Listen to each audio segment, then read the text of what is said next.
그 다음에는 이육사 문학관이 아까 유린민의 유토피아로 만들어지고 있어요. 그러면 이육사 그럼 뭡니까? 청포도잖아요. 청포도. 그러면 농산물을 청포도를 농사 지어가지고 팔아먹어야죠. 지금 일부 농가에서 청포도 재배를 하고 있는데 지금 이 문학관 앞에는 약 20만 평 정도의 유휴부지가 있어요. 지금 현재 배추와 무를 심고 있는데 이 공간 안에다가 전체 청포도를 심는 거죠. 그리고 와이너리를 만들어요. 산에다가 굴을 파서 와이너리를 만들어서 유명한 레스토랑으로 만들어준다면 거리는 멀지만 관광객들은 그 장소에 가고 싶어 하기 때문에 많은 사람들이 찾아오게 되는 거죠. 지금 현재 우리가 음식점, 산 꼭대기에서도 맛집으로 소문나면 수많은 사람들이 산 꼭대기에 찾아갑니다. 이제는 거리의 문제가 아니라는 이야기죠. 얼마나 그 지역이 가지고 있는 콘텐츠가 풍부하느냐 안 하느냐, 여기에 모든 사활이 걸린 거죠. 그러면은 이육사 문학관에 오면은 모든 사람들이 청포도 터널에서 거닐 수 있고 청포도를 먹어볼 수 있고 청포도 와인을 마실 수 있다면은 이육사의 청포도의 시를 음미하면서 이육사의 독립운동 정신도 새기면서 강야라는 시도 한번 읊어보고 청포도라는 하는 시도 읊어보고 절정이라는 시상지에 가서 또 시를 읊어본다면 관광객들은 많은 만족을 느끼게 될 것이다. 그래서 이제는 하드웨어 중심에서 소프트웨어 중심으로 이제는 서서히 변화를 시켜줄 때 시너지 효과는 극대화될 수 있다고 보는 거죠. 그 다음에는 안동호에는 수상 레저, 수상 경비행기장, 이것을 만들면은 동남아까지 수상 경비행기를 타고 갑니다. 지금 시대는 급속하게 변하고 있어요. 수상 경비행을 만들어 놓으면은 인프라가 필요 없어요. 인프라가. 물 위에서 비행기가 뜨고 내리는 거예요. 단지 세관, 계류장만 만들어주면 되는 거예요. 육지에다 만들려면 할주로를 만들어야 되잖아요. 비용이 너무 많이 들어요. 그러나 안동댐의 공유수에는 물이 있는 거예요. 비행기는 뜨고 내리고 자동으로 됩니다.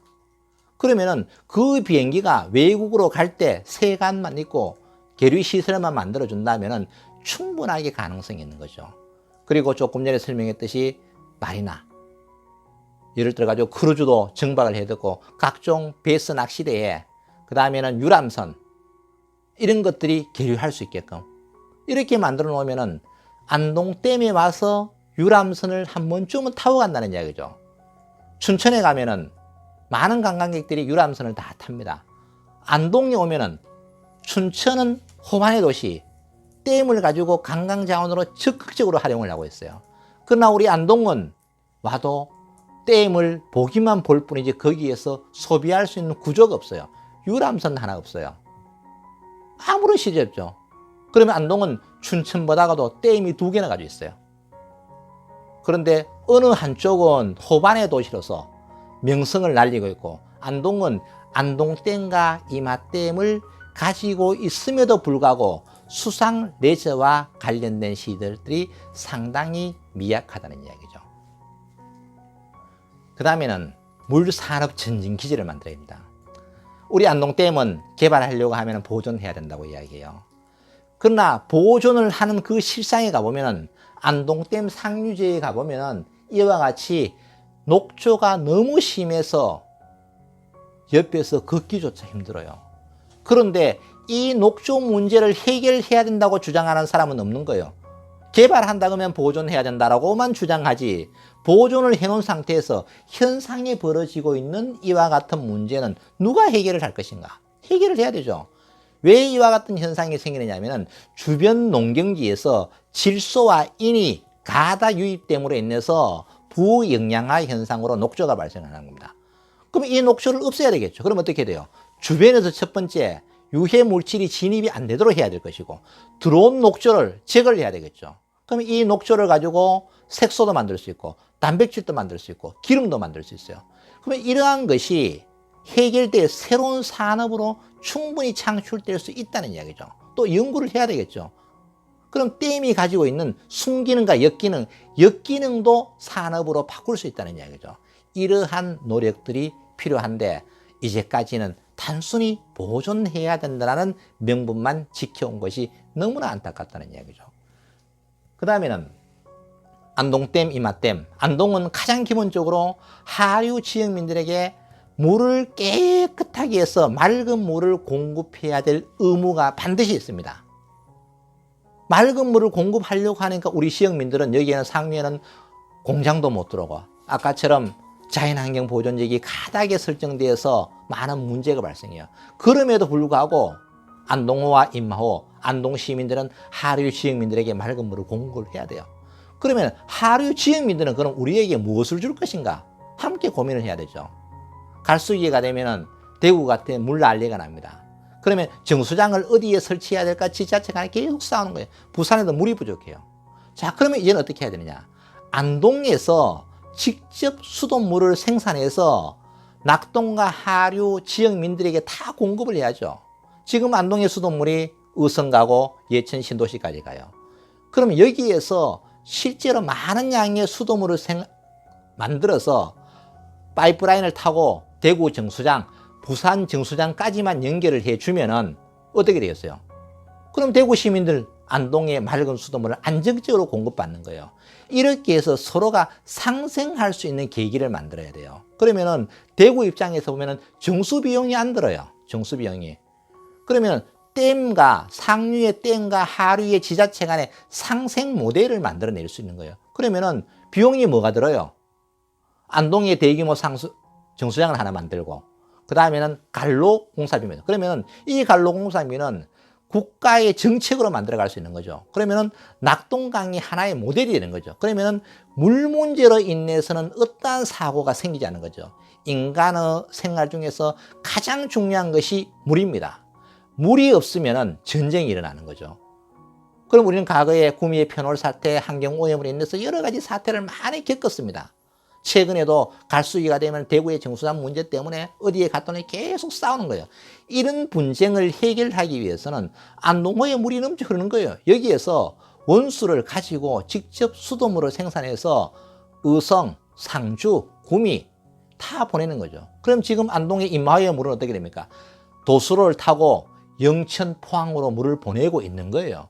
그럼 이러한 원리를 이용해서 우리 수돗물도 부산까지 직수로 공급을 하자는 얘기죠. 그러면 어떻게 돼요? 안동에서는 그걸로 인해서 지역 경제가 살아가는 거고 또 대구나 구미, 부산에서는 맑은 물을 공급받기에 좋은 거예요. 이렇게 하는 상생 모델을 만들어내야지 각 지자체마다 정수장을 만들려고 하면은 물은 안동댐에서 내려가는 거예요. 내려가면서 계속 오염이 되는 거예요. 부산까지 가면 더 오염이 되겠죠. 오염물을 걸러서 수돗물을 만드는 것보다는 여기에 원수를 그대로 수돗물 만들어 직수로 공급하면 훨씬 더 경제적이다. 또 지자체 간 상생 모델로 거듭 태어날 수 있다. 이와 같은 정책을 시범사업을 한번 해보는 거죠. 그러면 그것을 한강에도 하고 소양강에도 하고 이렇게 쭉 할 수가 있다는 거예요. 그러면 대한민국 전체가 물 문제로서 고통에서 해방될 수 있다는 얘기죠. 이러한 정책들을 만들어내야 된다는 얘기죠. 그 다음에는 안동에는 안동호 주변에 아주 안동 시내에서 가까운 절강리라는 마을이 있어요. 안동에서 가장 가까우면서도 가장 오진 말, 이 절강리는 중국 절강성의 경치와 맞먹을 정도 아름답다는 의미예요. 이곳에는 옛날 60년대의 모습이 그대로 보존되어 있습니다. 다랭이 논이 그대로 있고 옛날 담배 좋은 창고 뭐 이런 것들이 그대로 되어 있는 거예요. 정말 60년대의 모습을 볼 수 있어요. 여기에 전기 없는 마을을 만들어서 요사이 우리가 인간의 질병이 너무 많아지잖아요. 왜? 전자파, 막 각종 공해로 인해서 이곳에 가면 천년인 거예요. 천년. 그런 전자파 정리 아무런 공해가 없는 거죠. 그곳에 가서 휴양과 레저, 치료를 동시에 하는 거죠.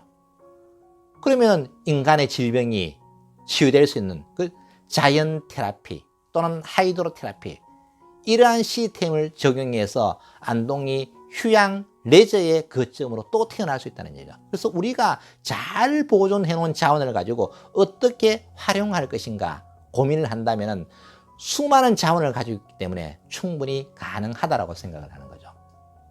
그래서 우리는 이와 같은 사업들이 좀 더 내실 있게 추진된다면 우리에게 애물단지로 느껴졌던 안동호가 이제는 보물단지로 다시 오게 된다는 이야기입니다.